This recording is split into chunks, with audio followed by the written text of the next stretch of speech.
একটি জঙ্গলে সব প্রাণীরা একসাথে বসবাস করত। সে জঙ্গলে রাজা ছিলেন সিংহ। সিংহ যা বলতেন তাই করতে হতো।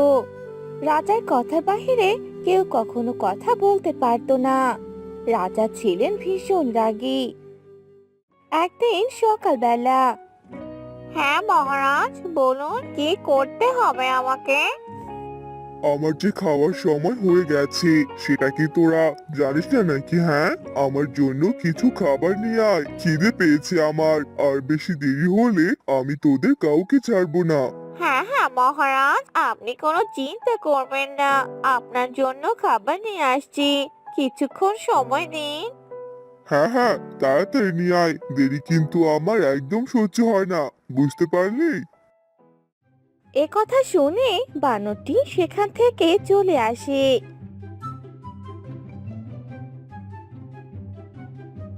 বানরকে এমন তাড়াহুড়া করতে দেখে সাপ তার গর্ত থেকে বের হলো আর বানরকে বলল, আরে ও বানর দাদা, বানর দাদা, হলো কি আজকে তোমার? এভাবে এত তাড়াহুড়া কেন করছো শুনি? কারো ভয়ে পালাচ্ছ নাকি? হ্যাঁ, জঙ্গলে রাজা সিংহ হলে আর কারো ভয় আছে নাকি? রাজার ভয় তো পাচ্ছে। উনি বলেছে খাবার নিয়ে আসতে। আমি খাবার কোথায় পাই বলো তো?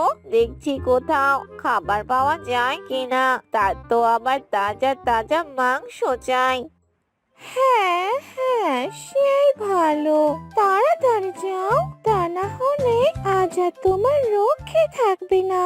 জানি না কবে যে আমার পালা আসবে, সেদিন তো আমাকেও এই তাড়াহুড়োর মধ্যেই থাকতে হবে।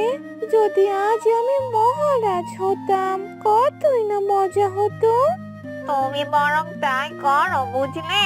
তোমার এগুলো শুনে আমার কোনো লাভ নেই। খাবার নিয়ে যেতে না পারলে আমার আর রক্ষে থাকবে না। মহারাজ বুঝি তখন আমাকেই খেয়ে নেবে। এ কথা বলে বানরটি সেখান থেকে চলে যায় আর মুরগি ধরে নিয়ে আসে আর রাজার সামনে যায়। গিয়ে দেখতে পায় রাজার নাক ডেকে ডেকে ঘুমাচ্ছে। আরে, মহারাজ মশাই তো এখন ঘুমোচ্ছে, তাকে ডাকা কি ঠিক হবে? তাকে ডাকলে যদি সে আবার আমাকে শাস্তি দেয়, তখন তো আরেকটা বিপদ। উফ জ্বালা, এই জঙ্গলে থেকে তো আমার মাথা শুধু পক পক করে ঘুরছে। কি যে করব কে জানে। কিরে, আমার খাবার নিয়ে কোথায় যাচ্ছিস? আমার খাবার তো দিয়ে যা, নাকি আমার খাবার তুই খাওয়ার প্ল্যান করছিস? না না মহারাজ, আপনি ঘুমোচ্ছিলেন তাই আমি আপনাকে বিরক্ত করতে চাইনি, তাই খাবার নিয়ে চলে যাচ্ছিলাম। হ্যাঁ, এখন তো কত অজুহাত দিবি? এবার খাবারটা দিয়ে এখান থেকে চলে যা, বড্ড খিদে পেয়েছে আমার। আর আমাকে বিরক্ত করতে একদম আসবি না। এ কথা শুনে বানরটি সেখান থেকে চলে গেল আর একা একা যেতে যেতে বলতে লাগলো, ওফ, আমার এত বড্ড খিদে পেয়েছে। মহারাজ যদি আমাকে কিছু একটা খেতে দিতেন তাহলে খুবই ভালো হতো। কিন্তু এই মহারাজ তো খুব হিংসুটে, শুধু নিজেরটাই বোঝে, অন্য কারোটা বোঝে না। কত কষ্ট করে খাবার এনে দিলাম আর আমাকে কিনা এতটুকু খেতেও বললো না। তখন সেখানে টুনি পাখি উড়ে এলো। আরে, কি হয়েছে তোমার? তোমার মন দেখছি অনেক খারাপ। কেউ কিছু বলেছে নাকি? কে কি বলেছে?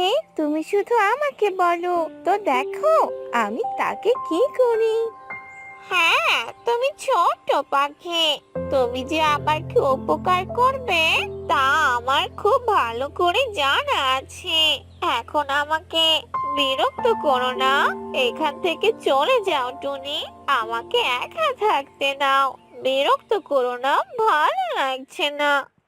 তোমার কি হয়েছে বলো আমাকে, তাই না?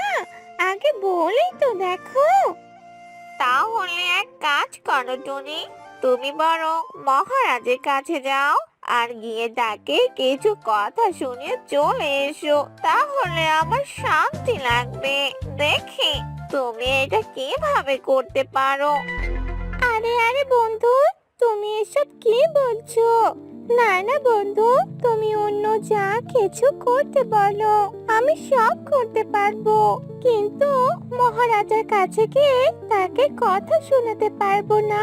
এ কথা বলে যে মহারাজ নিজেই আমাকে খেয়ে ফেলবে। আমার যে এত সাহস নেই বন্ধু। তাহলে হেরে গেলে তো এবার এখান থেকে চলে যাও, আর আমাকে একা থাকতে দাও। এমনিতে আমার অনেক খিদে পেয়েছে, কিছু কলা খেতে পারলে ভালো লাগতো। হ্যাঁ, আর একটু সামনে গেলে তুমি কলা গাছ দেখতে পারবে। ঠিক আছে, তুমি কলা খেয়ে নাও, আর আমি এখান থেকে চলে যাই। বাই বাই বন্ধু। এ কথা বলে টুনি পাখি সেখান থেকে চলে গেল।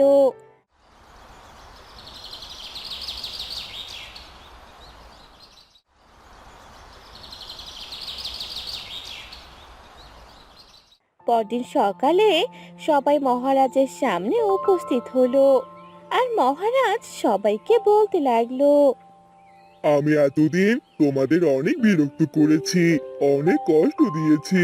তবে এখন আমি একটু অসুস্থ, তাই আমি আমার মা বাবার কাছে ফিরে যেতে চাই। তবে বেশি দিন নয়, শুধু কিছু দিনের জন্য যাব, এরপর আবার ফিরে আসবো।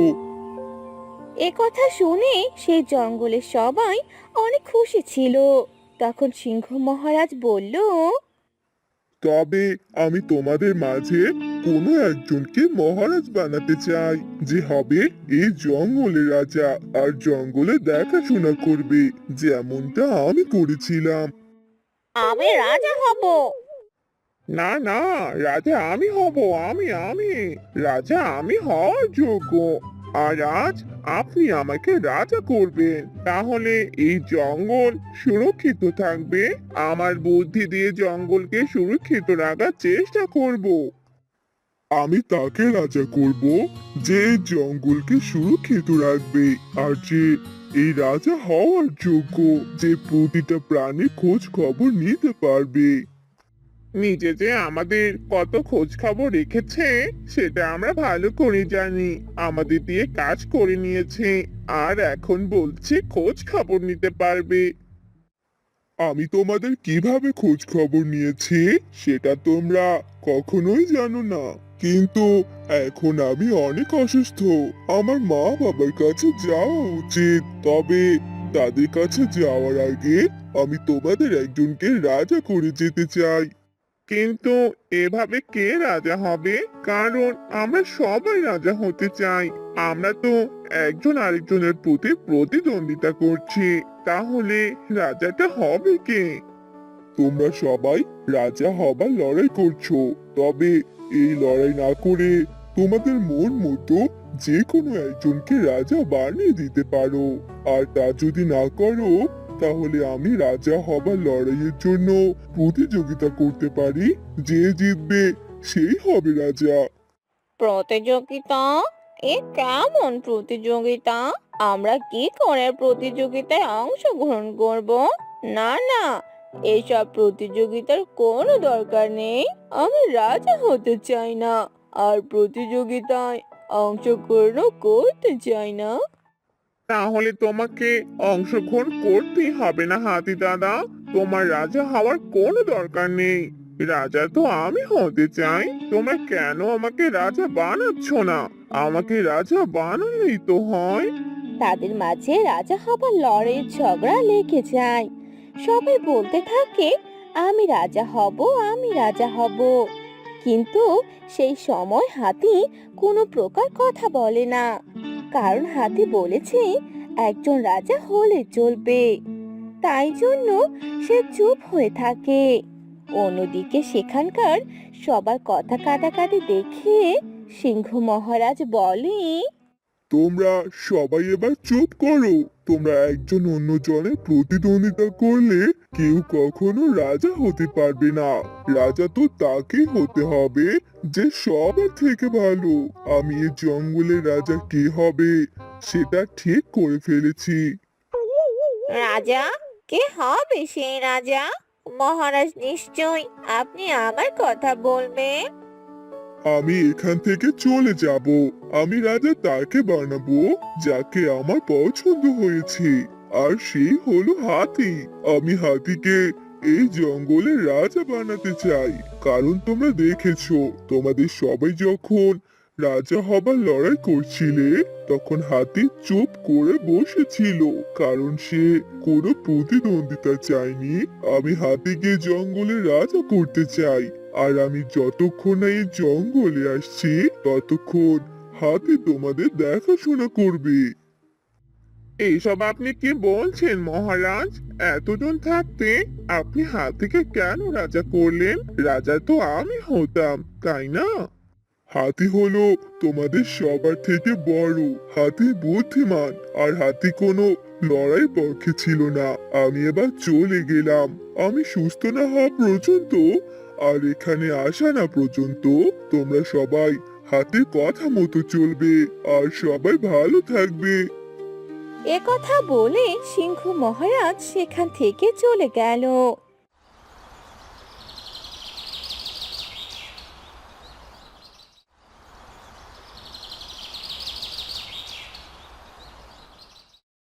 এরপর থেকে না কোনো শিয়াল, বানর, কচ্ছপ, না কোনো টুনি কেউ হাতির কথা শুনতো না।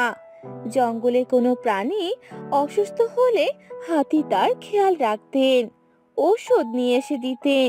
তবুও জঙ্গলের কেউ হাতিকে রাজা বলে মানতেন না।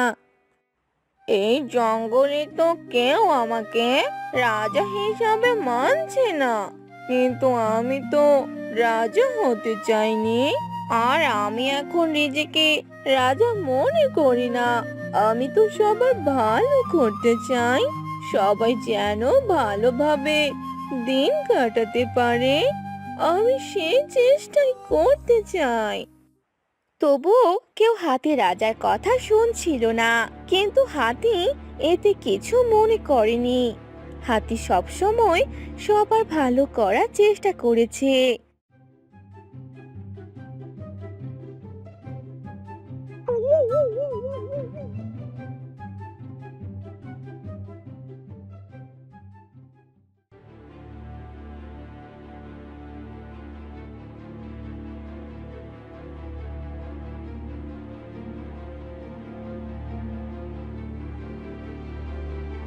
মিচকে শিয়াল, তোর সাহস কি করে হলো আমার গুহা থেকে খাবার নিয়ে গিয়ে খাওয়ার? আমার খিদে পেয়েছিল, তাই আমি খেয়েছি। এই জন্য তোকে বলতে হবে নাকি? এখন আর রাজা নেই যে আমি ভয় করব। আমার যেখানে মন চায়, যা খেতে মন চায়, আমি তাই করব। আমাকে বিরক্ত করতে আসিস না বাঘ। ভুলে যাস না মিচকে, আমি তোর মামা হই। তুই আমার সাথে এভাবে কথা বলছিস? এখন আর আমি কাউকেই মামা মনে করি না। এখন আমি নিজেই 100। আমার সাথে বেশি কথা বলতে আসিস না। আর আমি হলাম এই জঙ্গলের রাজা।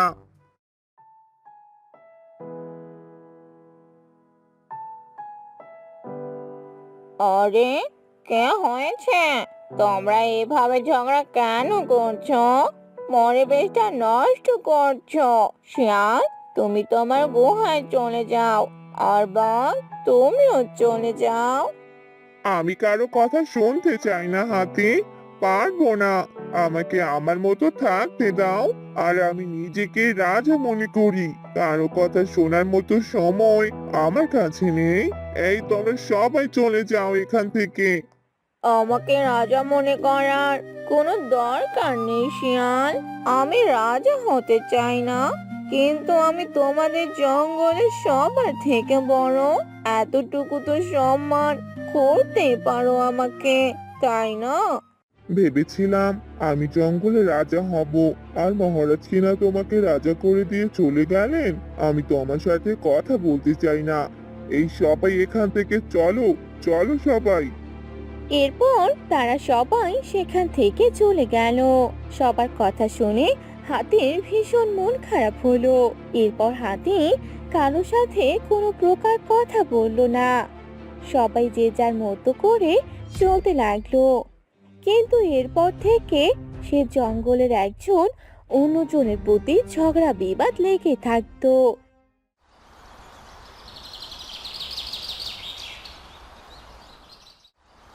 এভাবেই বেশ কয়েকদিন কেটে গেল।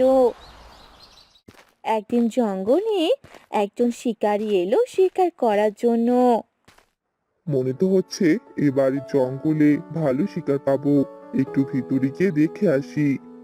এ কথা বলেই সেই মানুষটি সে জঙ্গলের ভেতরে ঘুরে ঘুরে দেখতে লাগলো।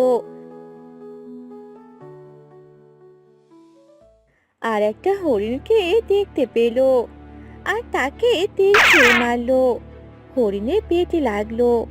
হরিণটি চেঁচিয়ে উঠলো, আর সেখানে হাতিটি দৌড়ে এলো আর হাতি গর্জন দিতে লাগলো।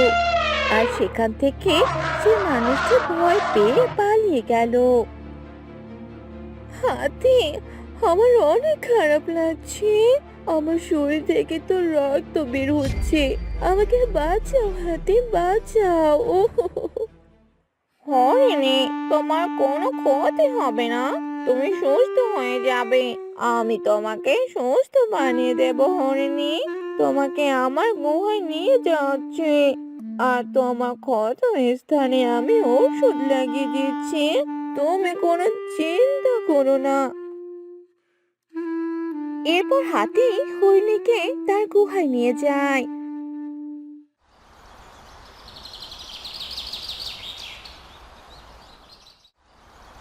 2-3 দিন কেটে যাওয়ার পর হরিণী একদম সুস্থ হয়ে যায়। হরিণী বুঝতে পারে হাতি আসলেই অনেক ভালো, আর সে রাজা হওয়ার যোগ্য। আমি দুঃখিত হাতি, আমি সবার জন্য তোমাকেও রাজা হিসাবে মেনে নেইনি।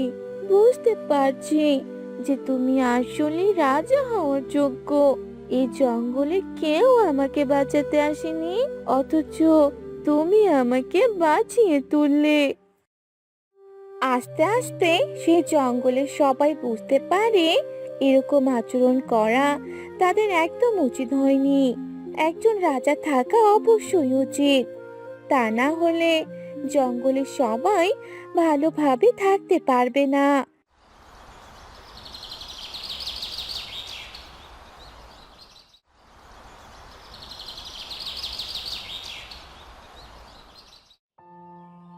এসব ভেবে সবাই একদিন হাতির কাছে গেল। আমরা সবাই দুঃখিত হাতি, আমরা সবাই আজ তোমাকে রাজা হিসাবে মানলাম। তুমি এই জঙ্গলে দেখাশোনা করবে, তোমার কথা মতো সবাই চলবো। এতদিনে বুঝতে পারলাম জঙ্গলে একজন শাসনকর্তা থাকা দরকার, যার শাসনে জঙ্গলে সবাই ভালো থাকবে। আমরা এতদিনে সেটা বুঝতে পারলাম। তোমরা একদম ঠিক কথাই বলেছ। তবে আমাকে রাজা মনে করার কোনো দরকার নেই। আমরা সবাই যদি মিলেমিশে থাকি, তাহলে রাজা হবার লড়াই আমাদের কখনোই করতে হবে না। ঠিক তখনই সেখানে সিংহ মহারাজ চলে আসে। সিংহ মহারাজকে দেখে সবাই ভীষণ খুশি হয়ে যায়, আর সবাই সিংহ মহারাজকে বলতে থাকে, মহারাজ, আপনি কেমন আছেন? আপনার শরীর এখন কেমন? আপনাকে আমাদের মাঝে পেয়ে আমাদের অনেক ভালো লাগছে। হ্যাঁ, এখন আমিও অনেক সুস্থ। তোমাদের সাথে না থেকে আমার ভীষণ খারাপ লাগছিল, তাই সুস্থ হওয়ার সাথে সাথে তোমাদের সাথে দেখা করতে এলাম। তোমরা সবাই কেমন আছো? তোমরা হাতি মহারাজার কথা শুনেছিলে তো? এ কথা শুনে সবাই যখন মাথা নিচু করে বসেছিল, তখন হাতি বলে উঠল, হ্যাঁ মহারাজ, সবাই আমার কথা মন দিয়ে শুনেছিল। আমাদের জঙ্গলের সবাই অনেক ভালো। আপনি চলে যাওয়াতে তারা কোনো বিশৃঙ্খলা তৈরি করেনি। তোমাদের কথা শুনে আমার অনেক ভালো লাগছে। আমি তো আমার জঙ্গলের সবাইকে এমন ভাবে দেখতে চেয়েছিলাম। এরপর তারা সবাই অনেক খুশি হয়েছিল। তারা সবাই সিংহ রাজার কথা মতো চলতো আর দিন কাটাতে লাগলো। সে জঙ্গলে কোনো বিপদ আসলে সবাই এগিয়ে যেত, একে অপরের পাশে থাকতো। আর এভাবে তাদের দিন অনেক ভালোভাবে যেতে লাগলো।